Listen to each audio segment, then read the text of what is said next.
the man with the plan, the man with the knowledge. World Wide Web. This is the Iceman on the Iceman's Return YouTube channel. Yes, we are like just about 2.5 hours away from Slammiversary pre-show, hosted by TNA Wrestling. What will Dixie Carter have in store? But this video is about two other promotions. And as I said, I'm on my Facebook wrestling page, the Iceman's Wrestling Extreme page.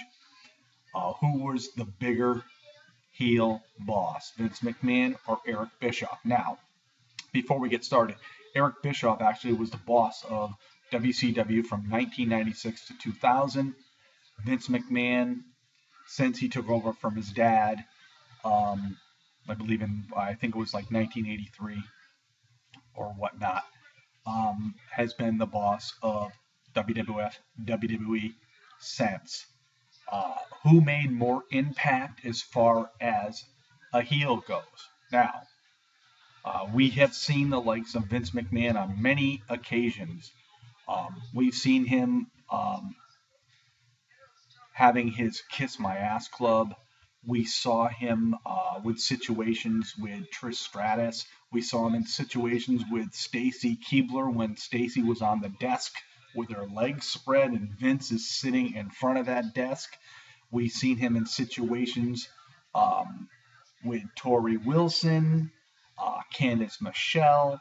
We've seen him in numerous situations, and there's been a couple occasions where he did some things in front of his so-called catatonic wife, Linda McMahon, who was in a wheelchair.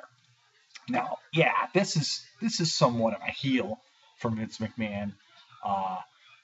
We've seen him do so many things. We've seen him fire so many people. He come down strutting down the ring with that look on his face, and he really was the general.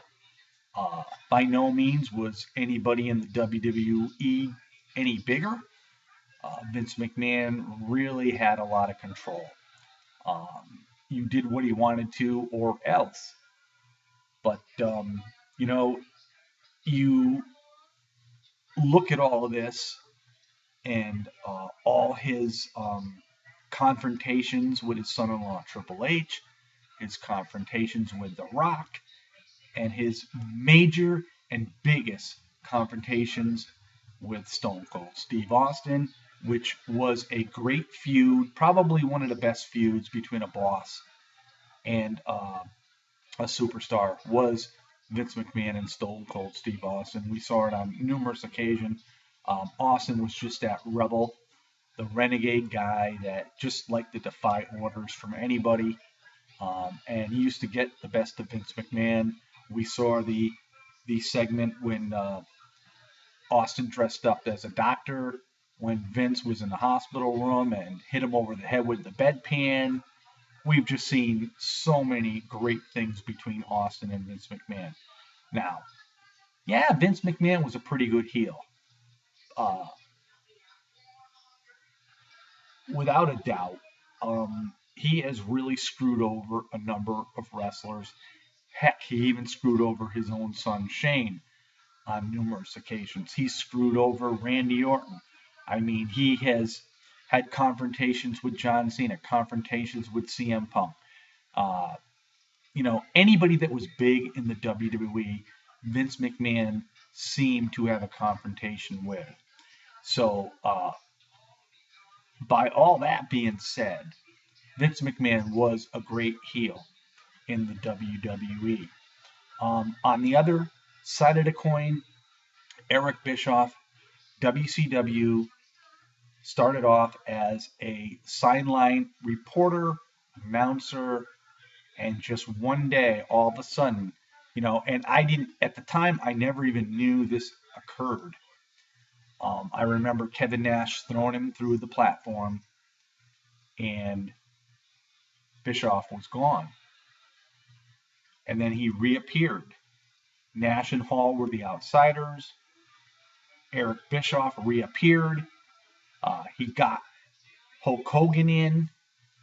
He got Hulk Hogan to turn what is said to be, and in my eyes, as a wrestling fan throughout all the years I've watched wrestling, uh, Eric Bischoff getting Hulk Hogan to turn heel was the biggest heel turn ever in the world of professional wrestling. No holes barred, bar none. This was it. Hogan was probably a name that if anybody asked anybody about professional wrestling or what's the first thing on your mind when you are asked about wrestling, it had to be Hulk Hogan.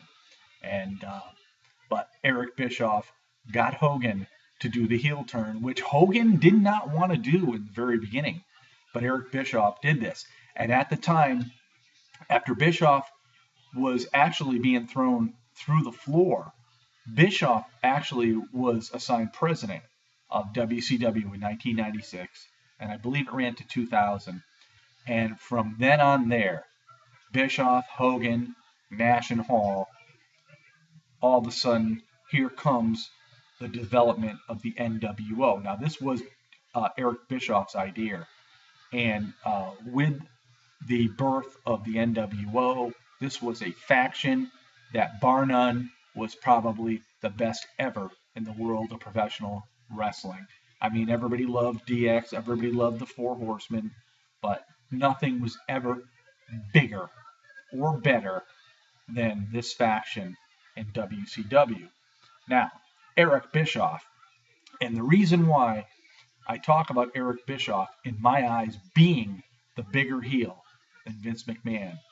How often have we watched Monday Nitro presented by WCW when Eric Bischoff he did this on a number of occasions where Bischoff, because they were on an hour earlier, would tell the results of the main event that was going to be on Monday Night Raw when Raw was being taped. He would spoil it for everybody. And he did this more than once, guys, because I remember it on a number of occasions. I remember when he said Mick Foley ended up becoming the new World Heavyweight Champion for the WWF.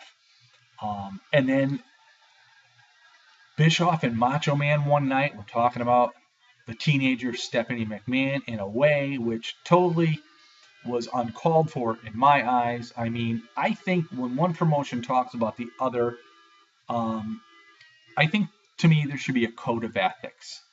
But they did it. You never saw really Vince retaliate except for the WCW invasion.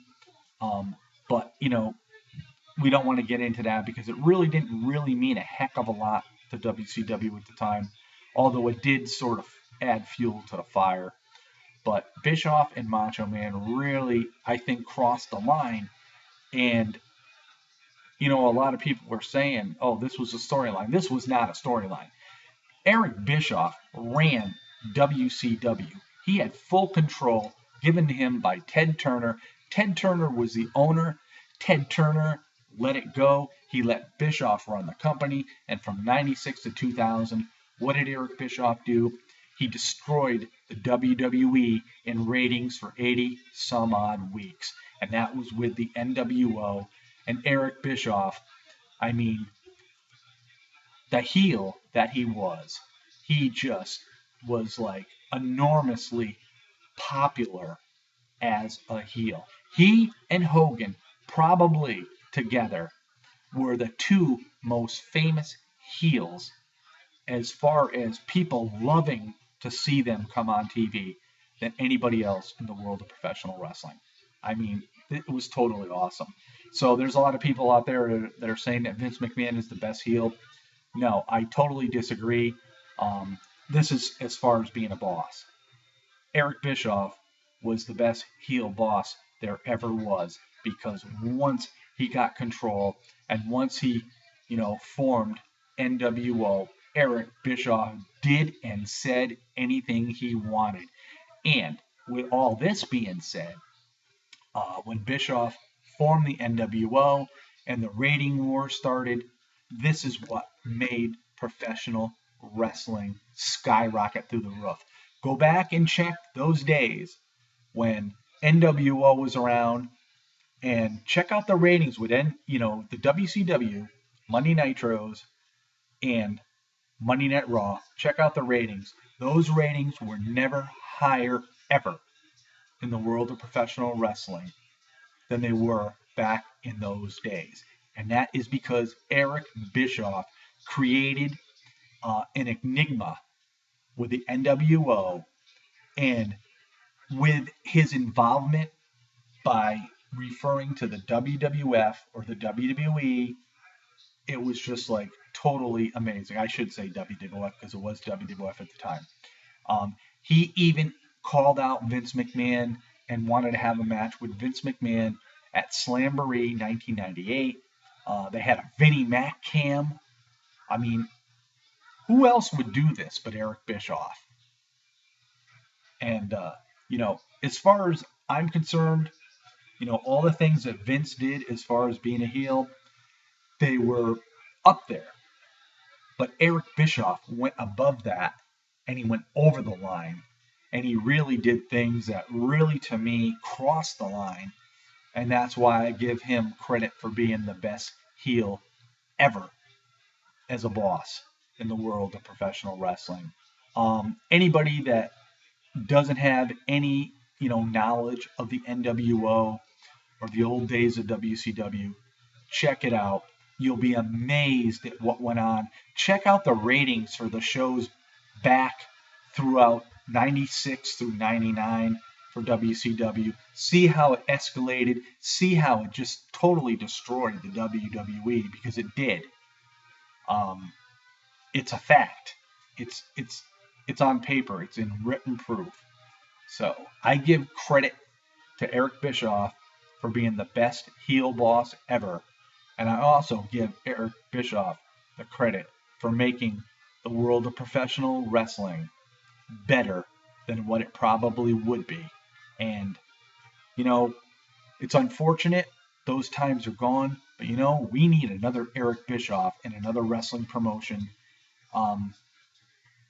Unfortunately, there's no other promotion to compete with the WWE these days, but we need another Eric Bischoff that can really spark and ignite the world of professional wrestling once again, because those were those days. Those were the great days of the world of professional wrestling, and bar none, you won't find them any better.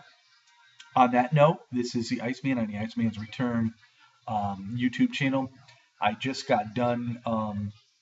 I got the Starrcade from 1983. It was basically the first professional wrestling. I don't want to call it a pay-per-view because I believe it was on closed circuit TV, but it was basically the first real super show for the world of professional wrestling, and it was in 1983 in December. It was called A Flair for the Gold. I haven't seen this in a real long time, and I'm looking forward to see it again, because I'm sure there's a lot of things on there that I don't recall. So I want to refresh my memory, because I'm going back. I'm starting back in the early 80s, and I'm going to work my way back up until WCW ended, because I want to refresh my memory. And I will say this, the middle 80s of WCW, or NWA, I should say, until it turned into WCW in the later 80s, were some of the best times in the world of professional wrestling. I know Hulk Hogan was around in the WWF, but NWA had a much better product. If you don't believe me, check them out, compare them. So this is the Iceman on this Sunday night. Again, Slammiversary in a couple hours or so. Peace out, everybody. Give me your thoughts. Give me your opinions. And we go from there. See y'all next time, guys. Peace out, everybody.